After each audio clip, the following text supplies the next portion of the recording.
నమస్కారం రేషియా టీవీ వార్తలకు స్వాగతం. నా పేరు సుమలత. వార్తల్లో ముందుగా హెడ్లైన్స్.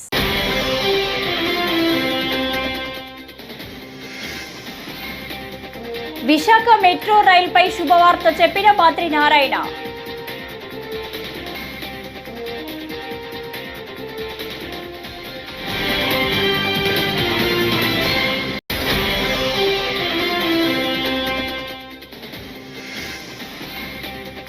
పెండింగ్ లో ఉన్న ఉపాధ్యాయ పోస్టులన్నింటినీ భర్తీ చేస్తాం మంత్రి నారా లోకేష్.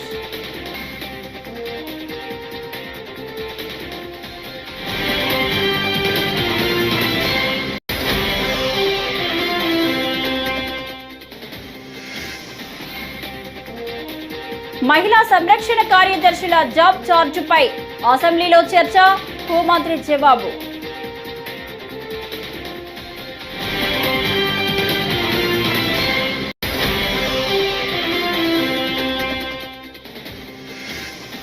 లగచర్ల ఘటన, నిందితులు ఎంత పెద్దవారైనా వదిలిపెట్టాం మంత్రి కోమటిరెడ్డి.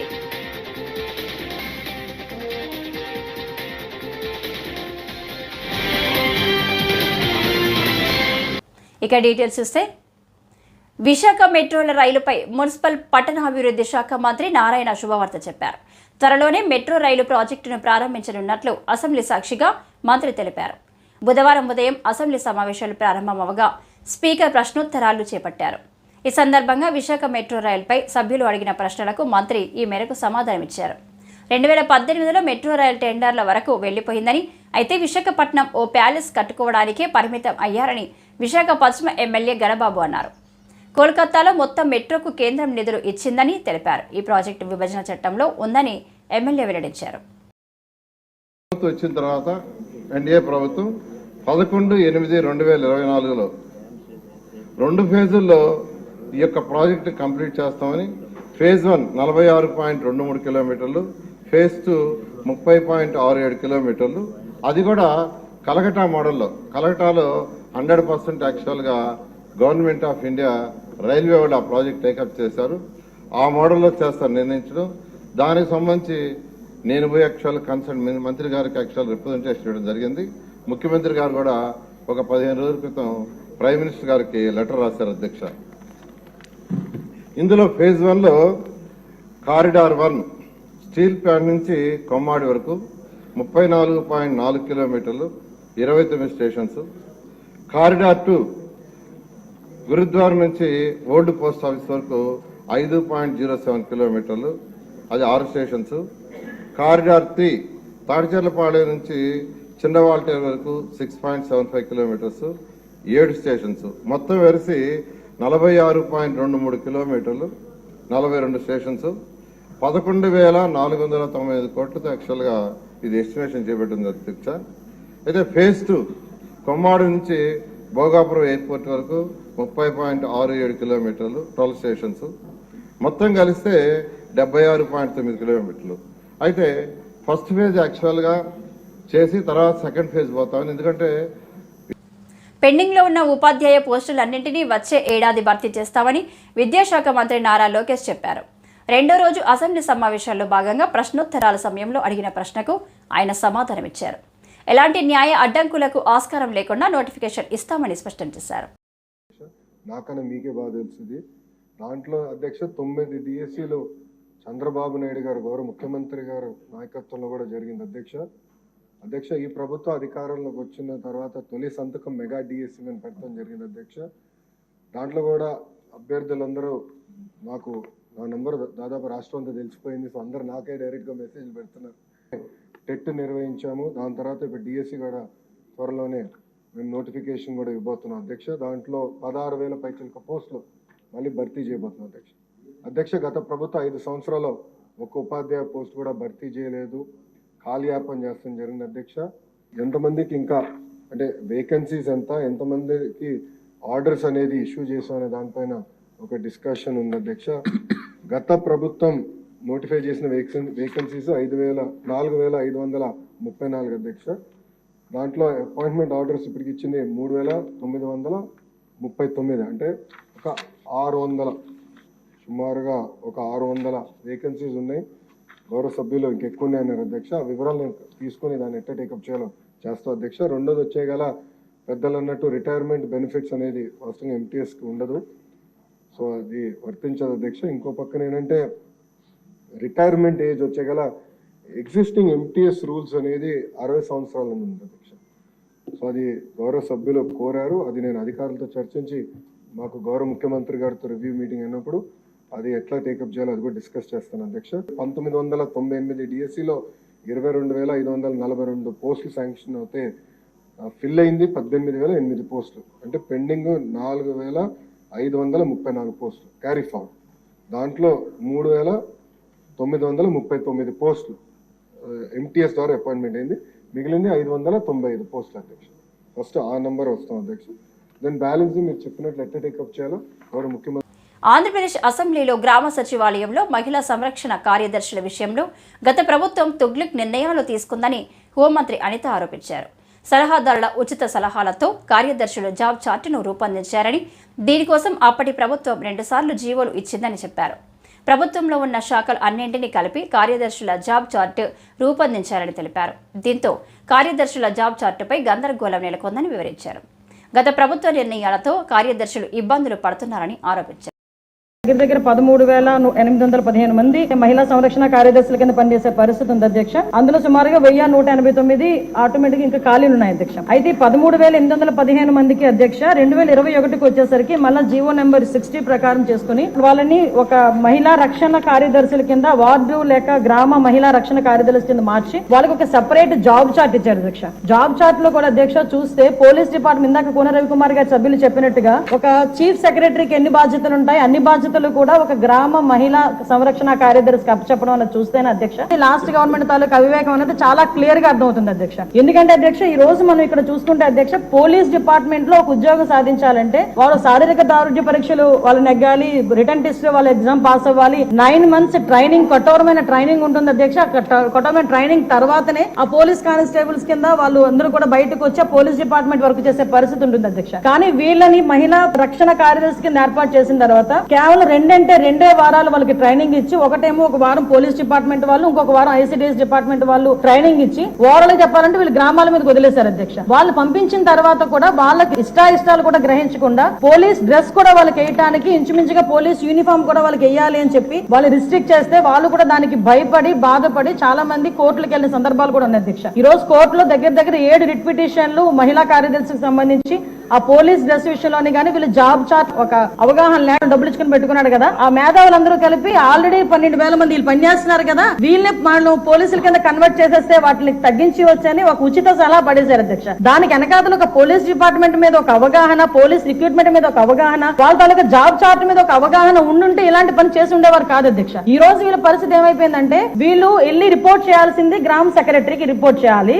వీళ్ళ అడ్మినిస్ట్రేటివ్ పవర్స్ ఎక్కడ ఉంటాయంటే పోలీస్ డిపార్ట్మెంట్ దగ్గర ఉంటాయి, వీళ్ళకి జీతం ఇచ్చేదేమో ఎంపీడీఓ, లీవ్ ఇచ్చేదేమో ఎంపీడీఓ. మళ్ళా కర్నూలు జిల్లాలో యురేనియం తవ్వకాలపై విభజిత ఆంధ్రప్రదేశ్లో అప్పటి సీఎం చంద్రబాబు అనుమతి ఇస్తే ప్రస్తుత ఆదోని బీజేపీ ఎమ్మెల్యే అసత్యాలు చెబుతూ ఆ తవ్వకాలకు గత వైఎస్ఆర్సీపీ ప్రభుత్వం అనుమతి ఇచ్చిందని నిందిస్తున్నారని ఆలూరి ఎమ్మెల్యే బూసిన విరూపాక్షి ఆక్షేపించారు. ఈ మేరకు టీడీపీ ప్రభుత్వం 2015 జూన్ 23న జారీ చేసిన జీవో చూపిన ఆయన యురేనియం త్రవ్వకాలను ఎవరు ఎప్పుడు ప్రారంభించారన్నది కావాలంటే క్షేత్రస్థాయిలో చూపిస్తారని వెల్లడించారు. మీడియా ప్రతినిధులు వస్తారంటే స్వయంగా తన కారును తీసుకెళ్లి స్థానిక ప్రజలతోనే మాట్లాడిస్తారని చెప్పారు. సైకిల్ మోటార్ వేస్తే జోకర్ అవుతారా ఎమ్మెల్యే గారు? అంటే వెహికల్లో పోతేనే జోకర్ గారా? నేను ఒకటే చెప్తున్నాను. మళ్ళీ ఇప్పుడుండే మన నిమ్మల రామానాయుడు ఆయన సైకిల్లో ప్రచారం చేసినారు అంటే సైకిల్లో ప్రచారం చేస్తే ఆయన జోకర్ అయిపోతాడా? ఏదన్నా కానీ మాట్లాడేటప్పుడు కొద్దిగా మాకు అధికారం ఉందో లేదని అనవసరమైన మాటలు మాట్లాడకూడదు. ఆయన మీరే చూస్తున్నారు కదా, ఇప్పుడు ట్రోల్ అవుతున్నా కదా, సైకిల్లోనే కదా ప్రచారం చేసేది. నీకు 15,000, నీకు 15,000, నీకు 18,000, నీకు 18,000 అనేది సైకిల్లో పోయే కదా. అంటే ఆయన జోకర్ అయిపోయినా ఏదన్నా మాట్లాడేటప్పుడు ఖచ్చితంగా ఆలోచన చేసి మాట్లాడాలా. జోకర్ అంటే ఎందుకోసం అంత సైకిల్ మోటార్లు పోతా జోకరా? పోలీసుల కోసం పోలీసులు అడ్డుకుంటే మా ప్రజలు ఎంత ప్రాణాంతకమైన. ఇప్పుడు ఈ రోజు మేము ఆ రోజు అంత చేసిన దానికి ఈరోజు దాన్ని రద్దు చేసే విధంగా మాట్లాడినారు. అదేవిధంగా ఇంకోటి చెప్తున్నాను, అక్కడ ఆ ఊరు వాళ్ళందరూ సోషల్ మీడియాలోన పోస్టులు పెట్టినారు. మనకి ఇట్లా ప్రాణాంతకమైన అది చాలా డేంజర్, అది వస్తే మనకి చాలా ఇబ్బంది అయితే మన ఈ గ్రామాల్లో ఉండే పరిస్థితి లేదనే విధంగా పెట్టింటే పోలీసులు మీకు ఎందుకు అంత భయం? దాదాపుగా 100-150 మందిని పిల్లల్ని అక్కడ ఉండే గ్రామస్తులు పిల్లల్ని తీసుకొచ్చి కేసులు పెట్టే విధంగా పిలుచుకొచ్చేస్తే మొత్తం ఆ గ్రామస్తులు మొత్తం అందరూ వస్తే అప్పుడు వదిలిపెట్టినారు. మీకెందుకు భయం అని చెప్తున్నాను నేను. అదేవిధంగా మంత్రివర్యులు మాట్లాడారు, భరత్ గారు మాట్లాడినారు. ఆయన కడగాక రద్దు చేస్తామంటే కావాల్సింటే మీరు వీడియోలో వినండి. ప్రస్తుతానికి ఇప్పుడు లేదు, అది ఏం జరగడం లేదు అంటున్నారు. అది అందరూ తెలిసే. ప్రస్తుతానికి ఇప్పుడు తవ్వకాలు జరగట్లేదు అవి. మళ్ళంటే మీరు చెప్పే మాటలకి అంటే ఫర్దర్లో మరి వికారాబాద్ జిల్లా లగచర్ల ఘటనలో నిందితులు ఎంత పెద్దవారైనా అరెస్టు చేయక తప్పదని మంత్రి కోమటిరెడ్డి వెంకటరెడ్డి స్పష్టం చేశారు. లగచర్ల ఘటనలో ప్రణాళిక ప్రకారమే కలెక్టర్పై దాడి చేశారు. కేటీఆర్తో స్థానిక మాజీ ఎమ్మెల్యే ఫోన్లో మాట్లాడినట్టు రికార్డులున్నాయి. ఈ ఘటనపై సమగ్ర విచారణ జరుగుతుంది. నిందితులను వదిలిపెట్టాం. కేసులు చుట్టుముడుతున్న వేళ ప్రజల దృష్టి మరల్చేందుకే బారాస నాయకులు ఈ ఉదంతానికి ఒడిగట్టారు. ఫార్ములా ఈ కారు రేస్ వ్యవహారంలో మ్యాన్ లాండరింగ్ పై గవర్నర్ అనుమతి ఇస్తే నిందితులు అరెస్టు కావాల్సిందే. అరెస్ట్ అయితే యోగా చేస్తా, బయటకు వచ్చాక పాదయాత్ర చేస్తారని కేటీఆర్ చెప్పారు. ఈ విషయంపై కేంద్ర మంత్రితో మాట్లాడేందుకు కేటీఆర్ ఢిల్లీ వెళ్లారు అని మంత్రి కోమటిరెడ్డి ఆరోపించారు. బీఆర్ఎస్ పార్టీ నాయకులు ఎంత బరి తెగించిందంటే సాక్షాత్తు జిల్లా మెజిస్ట్రేట్ కలెక్టర్ అయిన ఒక ఐఏఎస్ ఆఫీసర్ పై ప్లాన్ ప్రకారం ఒక నెల రోజులకెళ్ళి అక్కడ టీఆర్ఎస్ లీడరు గతంలో వాళ్ళు రౌడీ షీటర్గా రేప్ కేసున్న అతని పేరు సురేష్ అని అతను పెట్టుకొని మొత్తం అటాక్ ప్లాన్ ప్రకారం కలెక్టర్ గారిని పిలిపించి మీరు వచ్చి కన్విన్స్ చేయండి చెప్తే వింటారని చెప్పి ప్లాన్ ప్రకారం పిలిపించి కలెక్టర్పై దాడి చేయడం ఎంత అమానుషం అంటే మన తెలంగాణ ఆంధ్రప్రదేశ్ కాదు భారతదేశంలో మొట్టమొదటిసారి సంఘటన. ఇవాళ కేసీఆర్ ఆయన కొడుకు కలిపి చేసిన ప్లాన్ ఎంత దిగజారిందంటే అయిపోయింది మా పని. ఫ్రస్ట్రేషన్లో ఒకవైపు F1 కేసులు, ఒకవైపు ఎలక్ట్రిసిటీ కమిషన్ రిపోర్ట్ ఇచ్చింది, ఎంక్వైరీ కమిషన్, దాంట్లో కేసీఆర్ నోటీసులు ఇస్తే ఆయన హైకోర్టు పోయి స్టే చేసుకున్నాం. ఒకవైపు కాళేశ్వరం కూడా రిపోర్ట్ సబ్మిట్ చేసింది. ఇక మొత్తం పార్టీ భవిష్యత్తు కాదు కదా, మా పర్సనల్ భవిష్యత్తు కూడా లేదు. ఈ ఫోన్ ట్యాపింగ్లో కూడా red corner notice, blue corner notice ద్వారా ప్రభాకర్ రావు గారు అక్కడ పాస్పోర్ట్ రద్దు అయితే ఆయనను కూడా రప్పించి ప్రయత్నాలు చేసి ఇక్కడ కొందరు మాజీ ఎమ్మెల్యేలకు నోటీసులు ఇచ్చి అందరూ కూడా జైలు పాలయ్యే సమయంలో ఈ దాడిలో నిన్న జరిగిన సంఘటన మొన్న దానికి కారణం. ఇంకా దాడి జరిగిన తర్వాత ఢిల్లీకి వెళ్ళి మాట్లాడుతారు ఆయన మీ పోరాటానికి మా మద్దతు ఉంటుందని. ఇంకా మీరు ఆలోచించండి తెలంగాణ ప్రజలారా, ఈయన అమెరికాలో చదువుకొని వచ్చిన వ్యక్తి సాక్షాత్ ఒక ఐఏఎస్ ఆఫీసర్ జిల్లా మెజిస్ట్రేట్ మీదనే ఈ విధంగా చేస్తే మీరు కొండపోచమ్మ అన్ని పల్లన్న సాగరు కమిషన్ల కోసం పోలీసులను పెట్టి దౌర్జన్యంగా 70,000 ఎకరాలు గుంజుకొని ఆ రోజు మీరు రెచ్చగొడితే మీరు అక్కడ ప్రాజెక్టు కట్టేవాళ్ళ.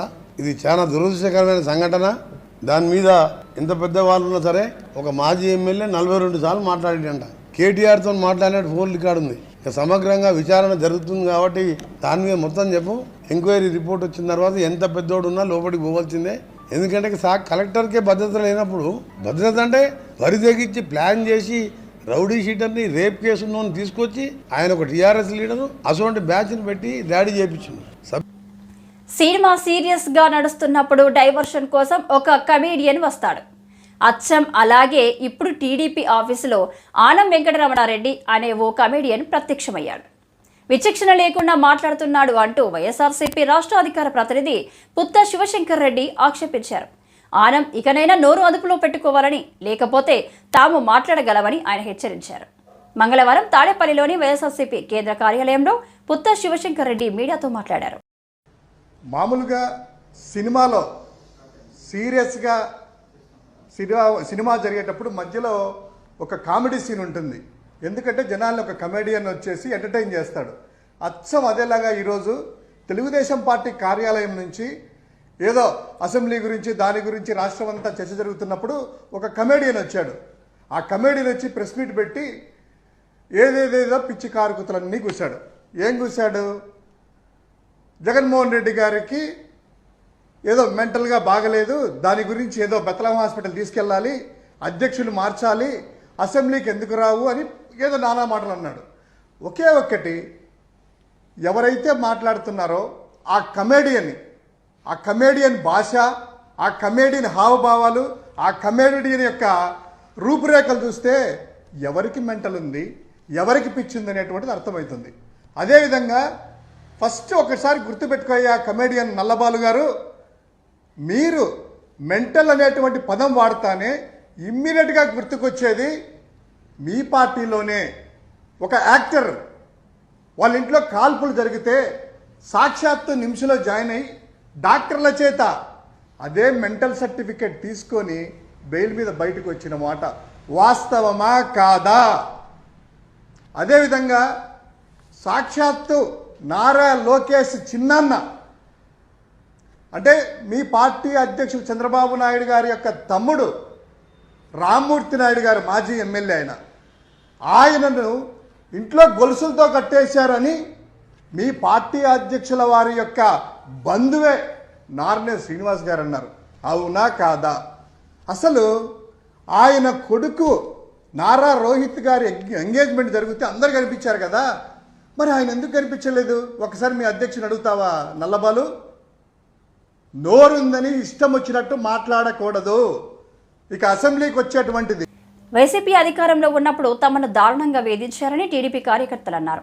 బుధవారం నరసరావుపేటలోని ఎస్పీ కార్యాలయంలో ఎస్పీకి రజనీపై చిలుకలూరిపేటకు చెందిన పలువురు టీడీపీ శ్రేణులు ఫిర్యాదు చేశారు. ఈ సందర్భంగా బాధితులు మాట్లాడుతూ తమను కొట్టి చిత్రహింసలకు గురిచేసి పైశాచిక ఆనందం పొందారన్నారు. విచారణ జరిపి కేసు నమోదు చేయాలని ఎస్పీ శ్రీనివాసరావుని కోరామన్నారు. పనిచేసిన సిఐ సూర్యనారాయణ వాళ్ళ మంత్రి పిఏలు ఇద్దరు రామకృష్ణ ఫణేంద్ర కుమార్ మీద ఈరోజు ఎస్పీ గారికి కంప్లైంట్ ఇవ్వడం జరిగింది. ఎందుకంటే 2019లో వైసీపీ ప్రభుత్వం వచ్చిన తర్వాత గతంలో సిబిఎన్ ఆర్మీగా పనిచేశానని నేను పత్తిపాటి పుల్లారావు గారికి అనుకూలంగా పత్తిపాటి పుల్లారావు గారితో పాటు తిరిగానని నన్ను అక్రమంగా నిర్బంధించి 5 రోజులు అక్రమంగా నిర్బంధించి సిఐ సూర్యనారాయణ ఆయన విశిక్షణ రహితంగా కొట్టాడు. కొట్టేదే కాక ఆ రోజున ఎమ్మెల్యే తర్వాత మంత్రి విడుదల రజనీకి వాట్సాప్ కాల్ వీడియో కాల్ ద్వారా ఫోన్ చేసి వీడియో కాల్ చూపిస్తూ నన్ను కొట్టడం జరిగింది లైవ్లో. ఆ రోజు ప్రత్యేక సాక్షులు కూడా మా టౌన్ పోలీస్ స్టేషన్ పక్కనే అంబేద్కర్ భవనం ఉంది. ఆ భవనంలో మాలమహానాయుడు కమిటీ వేస్తున్నారు. ఆ కమిటీలో కనీసం మినిమం 100 మంది పైన ఉంటారు. ఆ కమిటీ సభ్యులు కూడా సాక్ష్యమే. అయితే విశిక్షణ రహితంగా కొట్టి సైకో ఆనందం పొందిన మంత్రి విడుదల రజనీపై వారి బృందంపై తగు చర్యలు తీసుకోవాలని ఈరోజు ఎస్పీని కలిసి మా గోడు వెళ్ళబుచ్చుకున్నాం. అదే కాకుండా గవర్నమెంట్ వైసీపీ ప్రభుత్వం 5 సంవత్సరాల్లో ఎన్నిసార్లు పోలీస్ స్టేషన్ తీసుకెళ్లారో, ఎన్నిసార్లు ఇబ్బందులు గురి చేశారో, చిలకలూరిపేటలో బ్రతకటానికి వీలు లేదనే విధంగా దళితులపై దాడులు చేసిన ఘనత విడుదల రజనీది. ఈ రోజున వచ్చి ప్రతిపక్షంలో వాళ్ళ వైసీపీ సోషల్ మీడియా వాళ్ళని ఏదో చేస్తున్నారని నంగపలుకులు పలుకుతూ మహానటి స్టేట్మెంట్లు ఇస్తూ మాట్లాడుతున్నారు. గతంలో ఆంధ్రప్రదేశ్ శాసనసభ బడ్జెట్ సమావేశాల్లో బుధవారం తణుకు నియోజకవర్గ ఎమ్మెల్యే ఆర్ఎమ్మెల్యే రాధాకృష్ణ పాల్గొని ప్రసంగించారు. అత్తిలి గ్రామంలో ప్రభుత్వ జూనియర్ కాలేజీకి కొత్త బిల్డింగ్ నిర్మాణం కోసం నిధులు మంజూరు చేయమని ప్రభుత్వాన్ని కోరారు. బ్రిటిష్ కాలంలో కట్టిన బిల్డింగ్ కావడంతో శిథిలావస్థకు చేరుకోవడంతో గత టీడీపీ ప్రభుత్వంలో నిధులు మంజూరు చేసి పనులు ప్రారంభించిన వైసీపీ హయాంలో ఆగిపోయారన్నారు. ధన్యవాదాలు అధ్యక్ష. తణుకు నియోజకవర్గంలో అత్తిలి గ్రామంలో మాకు ఒక గవర్నమెంట్ జూనియర్ కాలేజీ ఉంది సార్. ఆ గవర్నమెంట్ జూనియర్ కాలేజీకి సంబంధించినటువంటి బిల్డింగ్ బ్రిటిష్ కాలంలో కట్టినటువంటి బిల్డింగ్. అది పూర్తిగా శిథిలావస్థకు చేరినటువంటి దశలో 2014-19లో గౌరవ ముఖ్యమంత్రి నారా చంద్రబాబు నాయుడు గారు ఆ రోజు నిధులు కేటాయించి ఆ బిల్డింగ్ కన్స్ట్రక్షన్ కూడా శంకుస్థాపన చేయడం జరిగింది అధ్యక్ష. కానీ తర్వాత వచ్చినటువంటి ప్రభుత్వంలో దాన్ని పూర్తిగా నిర్లక్ష్యం వహించడం వల్ల మరలా అది బిల్డింగ్ పనులన్నీ ఆగిపోయినాయి సార్. ఈసారి మరలా మన ప్రభుత్వం వచ్చిన తర్వాత మన డైనమిక్ మినిస్టర్ గారు లోకేష్ గారి ఆధ్వర్యంలో ఆ బిల్డింగ్ ను కూడా పూర్తిగా నిధులు కేటాయించి పూర్తి చేసే విధంగా ప్రభుత్వం చర్యలు తీసుకోవాలని ఈ సందర్భంగా మీ ద్వారా కోరుతున్నాను. రైతులకు, కౌలు రైతులకు రబీ సాగుకు అవసరమైన వరి, అపరాల విత్తనాలు సబ్సిడీపై అందించాలని ఆంధ్రప్రదేశ్ రైతు సంఘం జిల్లా కార్యదర్శి కె శ్రీనివాస్ కోరారు. బుధవారం ఏలూరు నగరంలోని స్థానిక అన్య భవనంలో రబీ విత్తన కొరతపై ఆయన మాట్లాడారు. ఏపీ సీడ్స్ వద్ద, రైతు సేవా కేంద్రాల వద్ద రైతులకు అవసరమైన రబీ విత్తనాలు అందుబాటులో లేకపోవడం పట్ల ఆయన ఆందోళన వ్యక్తం చేశారు. కె శ్రీనివాస్, ఆంధ్రప్రదేశ్ రైతు సంఘం ఏలూరు జిల్లా కార్యదర్శి. ఈరోజు రబీకి సంబంధించిన విత్తన కొరత కనబడతా ఉంది. ప్రధానంగా వ్యవసాయ శాఖ సరైన ఇండియన్ పెట్టకపోవడం వల్ల ఏపీ సీడ్స్లో వరికి సంబంధించి అప్రాలకు సంబంధించిన విత్తనాలు అందుబాటులో లేక రైతులు కౌలు రైతులు ఇబ్బంది పడుతూ ఉన్నారు. కాబట్టి వ్యవసాయ శాఖ సక్రమంగా వ్యవహరించకపోవడం వల్ల ఇవాళ రబీకి సంబంధించిన విత్తన కొరతని రైతులు ఎదుర్కోవాల్సిన పరిస్థితి ఏర్పడింది. ప్రధానంగా కృష్ణా డెల్టా పరిధిలో రెండో పంట వరి లేకపోవడం వల్ల అపరాల పంటని రైతులు సాగు చేస్తూ ఉన్నారు. మినుములు అలాగే పెసర పంటని సాగు చేస్తున్న పరిస్థితి ఉన్నది. మరి ఇట్లాంటి అపరాలకు సంబంధించిన విత్తనాలని రైతులకి ఏపీ సీడ్స్ ద్వారా అందించాల్సిన అవసరం ఉంది. మరి ఎక్కడ కూడా రైతు సేవా కేంద్రాల్లో కూడా ఈరోజు విత్తనాలు అందుబాటులో లేక ఇవాళ ఏపీ సీడ్స్ దగ్గరికి వచ్చి రైతులు అడుగుదిరిగి వెళ్ళాల్సిన పరిస్థితి కూడా వస్తూ ఉన్నది. కాబట్టి ప్రభుత్వం స్పందించి ఈ రబీకి సంబంధించిన అపరాల విత్తనాలు ఎంత కావాలో, ఏ వెరైటీస్ కావాలో అవి అన్నింటినీ కూడా వ్యవసాయ శాఖ ఇండియన్ పెట్టి రైతులకు అందుబాటులో ఉండాల్సిన అవసరం ఉందని చెప్పేసి మేము రైతు సంఘంగా భావిస్తూ ఉన్నాం. అట్లే రబీకి సంబంధించిన వరి విత్తనాలు కూడా రైతులు ఇవాళ సబ్సిడీ మీద ఆధారపడి ఇవాళ వ్యవసాయ శాఖ చుట్టూ తిరుగుతూ ఉన్నారు. మరి కార్యాలయం చుట్టూ తిరుగుతున్నా సరే ఆ రకంగా విత్తనాలు అందుబాటులో ఉంచకపోవడం వల్ల రైతులు ఇబ్బంది పడాల్సిన పరిస్థితి వస్తూ ఉంది. మరి వ్యవసాయ శాఖ సక్రమంగా వ్యవహరించకపోవడం వల్ల రైతులు ఇబ్బంది పడాల్సిన పరిస్థితి ఏర్పడింది. కాబట్టి ఎప్పటికైనా వ్యవసాయ శాఖ అధికారులు స్పందించి రైతులకు అవసరమైన సబ్సిడీ విత్తనాలు అందుబాటులో ఉంచే విధంగా రైతు సేవా కేంద్రాల ద్వారా రైతులకు అందించే విధంగా చర్యలు తీసుకోవాలని చెప్పేసి రైతు సంఘం తరఫున కోరుతా ఉన్నాం. ఈ రబీకి సంబంధించిన విత్తనాలే సమస్య. విజయనగరం స్థానిక ద్వారపుడి శివారులో గంజాయి విక్రయిస్తున్నారని సమాచారం అందుకున్న రూరల్ సిఐ బి లక్ష్మణరావు బుధవారం ఎస్ఐ అశోక్ కుమార్ తదితర సిబ్బందితో దాడులు నిర్వహించారు. ఈ దాడుల్లో గంజాయి విక్రయిస్తున్న మునక్కాల జగన్నాథం, బోని అఖిల్, వెంకట ఆదిత్యులను అదుపులోకి తీసుకుని వారి వద్ద నుండి 5 కేజీల గంజాయి స్వాధీనం చేసుకుని అరెస్టు చేసి వారిని కోర్టుకు తరలించినట్లు డీఎస్పీ శ్రీనివాసరావు తెలిపారు.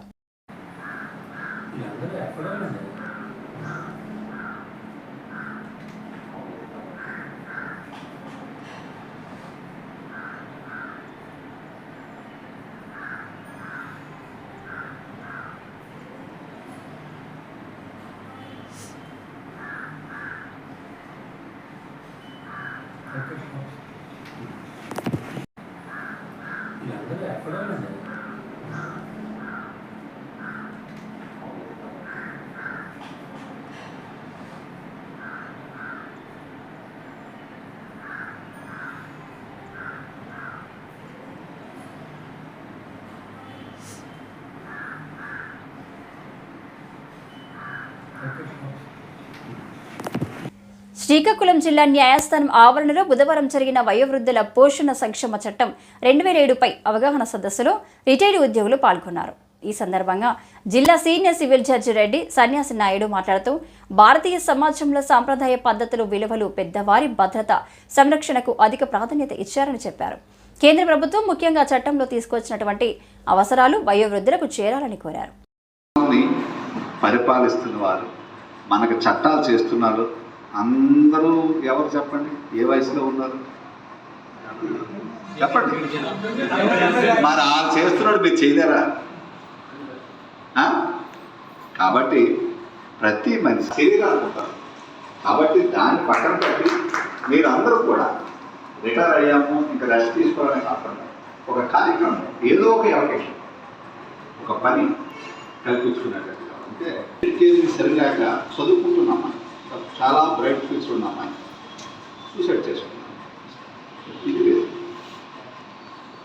కాబట్టి ఎందుకంటే మనకు మన మేడం గారు ఫస్ట్ చెప్తున్నారు, ఉమ్మడి కుటుంబాలు పోవడం వల్ల ఈరోజు అసలు ఇంట్లో తాతలు, అమ్మమ్మలు, మామల తాతకు ఇంపార్టెన్స్ ఎంత అవసరం అంటే, నాకు తెలిసిన మాకు బంధువులైన ఫ్యామిలీలోనే వాళ్ళిద్దరూ వైఫ్ అండ్ హస్బెండ్ ఎంప్లాయీస్. జి సిగడంలో ఇటీవల వ్యవసాయ భూమి తగాదాలో వైసీపీకి చెందిన కొందరు కర్రలతో, కత్తులతో తెదేపాకి చెందిన సూర్యనారాయణ, వెంకట్రావుపై దాడి చేయగా వారు తీవ్రంగా గాయపడి ఆసుపత్రిలో చికిత్స పొందుతున్న విషయం విదితమే. ఈ ఘటనకు సంబంధించి జి సిగడం పోలీసులు బాధితుల నుంచి వివరాలు సేకరించి వారిచ్చిన ఫిర్యాదు మేరకు 6 నిందితులను అరెస్టు చేశారు. రణస్థలం సిఐ అవతారం బుధవారం దీనిపై మీడియా సమావేశం నిర్వహించారు.